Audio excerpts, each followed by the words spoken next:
It's a choice of the couples involved whether they want to indulge in sexual act or not.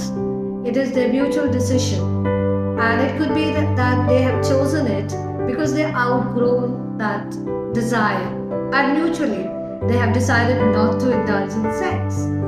But there are also certain other categories. First of all, let me define what is sexless marriage.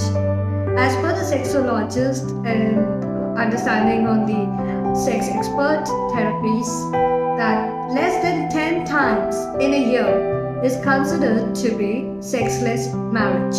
Imagine you have been deprived of hugs, care, touch, kiss, fondling.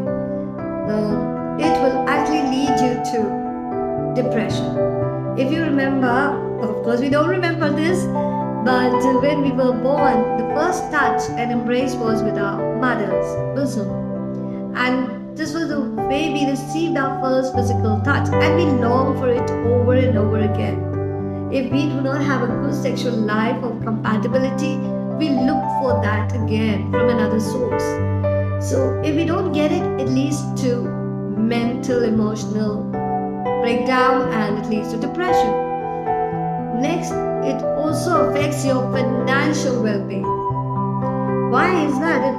It is because your productivity goes down, and it also affects indirectly because your husband or wife is seeking outside. They're having many more affairs to fulfill themselves, and the money gets drained. That's another reason. And next, I've also known certain people coming and sharing their issue with sexual energy and they have lost focus in their work life because they were denied, and then they were looking outside all the time, and they were getting distracted, and their goals were lopsided. So they were not able to perform at work, and that therefore they had financial losses or even job loss. So these kind of issues come up because of that. So these are the few factors. It can affect you broadly, emotionally, mentally, physically, financially, and even spiritually. Spiritually, because it is said and known, until we fulfill our lower chakras, we cannot really move upwards. So those who are trying to be like, I don't want to be in sex act because I want to be spiritual, I want to grow in life, I want to go closer to God. Let me remind you, the whole cosmos was born out of sex. So God designed us to be sexual beings. The whole nature is designed in such polarities to co-create, and this is the way we need to exist. So we are human beings as much as we are sexual beings. We have to accept that part of ourselves, and once we have fulfilled that, can we move upward to different chakras.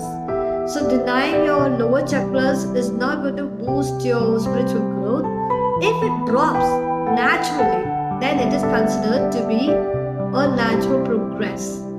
But if you force yourself, limit yourself purposefully, then I think it's a artificial act. Okay. So I think most of our problems can be resolved with one thing majorly, that is, have an open discussion. Express your needs and wants to your partner. There are times when the husband does not know how to lead a woman in bed.